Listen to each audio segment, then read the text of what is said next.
वंदे पुरुषोत्तमम।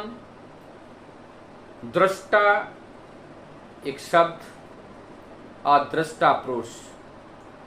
दृष्टा का मतलब जो देख सकता है, जिनके पास दृष्टि है। देखने के लिए हम साधारणतः समझते हैं हमारे पास दो आँख हैं, इस आँख से हम बहिर्जगत को देख सकते हैं और एक आँख अंदर है जिससे हम अंतर जगत को देख सकते हैं। और इस देखने की दृष्टिभंगी भी अलग अलग है। एक देखना होता है जो भूत, वर्तमान और भविष्य एक साथ देख पाते हैं, वो दृष्टा पुरुष होते हैं। जो भूत, वर्तमान और भविष्य को देख पाते हैं वही दृष्टा पुरुष होते हैं। तो आज हम लोग जिस चीज को देखते हैं वो केवल वर्तमान को ही देखते हैं, इसलिए वर्तमान को देखते हैं। हम अल्पाज्ञ हैं, अल्प ज्ञानी हैं, सूक्ष्म बुद्धि है, जिससे केवल वर्तमान उपस्थिति को ही हम समझ पाते हैं और ना तो भूत ना तो भविष्य के बारे में हमें कोई ज्ञान होता है। ऐसी एक घटना है आज, और उस घटना कैसे पटभूमि में ये उत्थापन हुआ, उस बात को आज मैं अपने उसी घटना के अंदर से शुरू करता हूं। एक दादा थे हेमंत कुमार बनर्जी दा, वो पाटना हाईकोर्ट के जज थे और वो उस समय गवर्नमेंट के द्वारा निर्धारित हुआ जो गंगा दारवा, जो दारवा नदी देवघर जहां पर ठाकुर जी का ठाकुरबाड़ी है, उससे एकदम लगा हुआ दारवा नदी है। ठाकुर जी भी बार बार यही बात कहते थे कि गंगा दारवा का प्रोजेक्ट कब चालू होगा और यही दारवा गंगा निकल के यहां से आगे निकल जाएगा।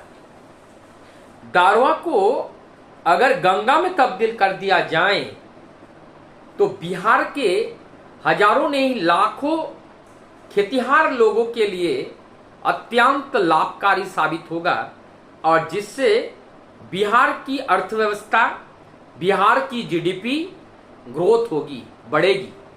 परमदयाल श्री ठाकुर जी इस चीज के लिए अत्यंत चिंतित थे। यहां तक कि तत्कालीन जो हमारे हेमंत कुमार बनर्जी दा जब निर्धारित किए गए, पटना हाईकोर्ट के जो जज थे, उनको पास ये से परियोजना के लिए अर्थ इकट्ठा करने के लिए जो बात कही गई, परमदयाल श्री ठाकुर जी ने भी अनेक अर्थ जुगाड़ करके चारों ओर से इकट्ठे करके उनके पास, हेमंत कुमार बनर्जी दा के पास पहुंचाए हैं। आज वही गंगा दारवा की बात चल रही है और ये जो गंगा दारवा जो बात है ये वैसे नहीं। अगर ठाकुर जी जिस समय इस बात को परिकल्पना किए थे, उस समय अगर इसकी ये परिकल्पना अगर सफल होती तो आज जो बाढ़ की स्थिति बिहार में होती है एवं जो पानी की अभाव के वजह से जो खेतों में फसल नहीं हो पाते हैं, इस चीज का समाधान उस समय से हो जाता है। तो आज बिहार की जो परिदृश्य है वो संपूर्ण भारतवर्ष में एक अलग स्थान होता, जो ठाकुर की परिकल्पना को त्वरित गति से संपादन ना करने का परिणाम है कि आज बिहार संपूर्ण भारतवर्ष में पिछड़ा है। इसी समय ये जो दारवा गंगा की बातें चल रही हैं और इस समय एक दादा आते हैं, आकर के ठाकुर जी को प्रणाम करते हैं और उनके चरणों में प्रार्थना निवेदन करते हैं, और प्रार्थना है वो अपने बेटी की शादी की प्रार्थना निवेदन करते हैं। ठाकुर जी गंगा दारवा की बातें कर रहे हैं। अब वो जो दादा निवेदन कर रहे हैं, उन्होंने सोचा कि शायद ठाकुर जिस बात को लेकर मग्न हैं, हमारी बात को ठाकुर जी ने ठीक ठीक नहीं सुन पाए, तो उन्होंने पुनः निवेदन किए।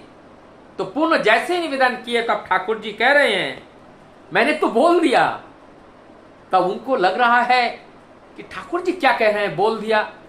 तब ठाकुर जी कह रहे हैं आपकी बेटी का जो नाम है वो ये है, उनका एक बेटी एक बेटा, जो ना तो कभी ठाकुर जी के दर्शन के लिए आए, ना ठाकुर जी उनके घर पे गए।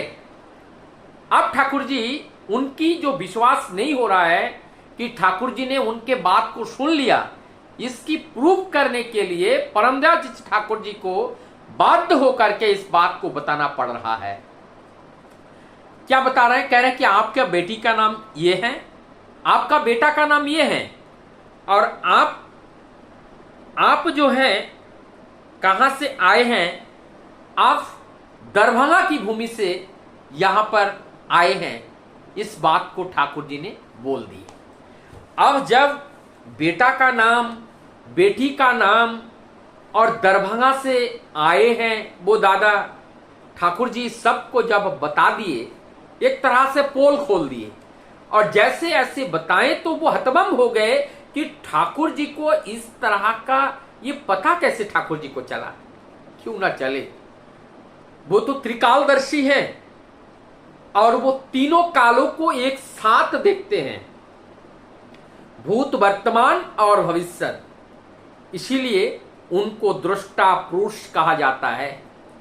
दृष्टा वही है जिनके सामने जाते मात्र से ही हमारी जीवन की सर्व समस्याओं उनके सामने एकदम स्क्रीन में जैसे फिल्म आती हैं, उस तरह से हमारी जीवन की सारी घटनाएं उस फिल्म आकार में उनके आंखों के सामने तैरने लगता है, क्योंकि वो सृष्टि के, ये संपूर्ण जगत के वो सृष्टा है। वो सृष्टा भी है, वो दृष्टा भी है, वो मानव में महामानव भी है, पुरुषों में वो पुरुषोत्तम है। इसलिए उनके पास ये अत्यंत सहज है, और ये अगर हम अपने बुद्धि से सोचने लगे तो हमारे पास ये असंभव लगने लगेगा, लेकिन ये असंभव नहीं है। परमपिता, विश्व पिता, जगत के जो मालिक हैं, उनके पास एक सहज तरह से वो देखते हैं, और ये सब उनके लिए साधारण से अति साधारण है। और हम आज उनको गुरु रूप में पाने का हम लोगों का सौभाग्य हुए हैं। हम क्यों ना संपूर्ण रूप से बिना कंजूसी करे उनके चरण में अपने को समर्पित करना है, समर्पण करना है, और उसी में ही हमारी जीवन की मुक्ति है, और वही हमारी जीवन की साधना है, और वही हमारी जीवन का गति है, और वही हमारी जीवन के उद्देश्य हैं।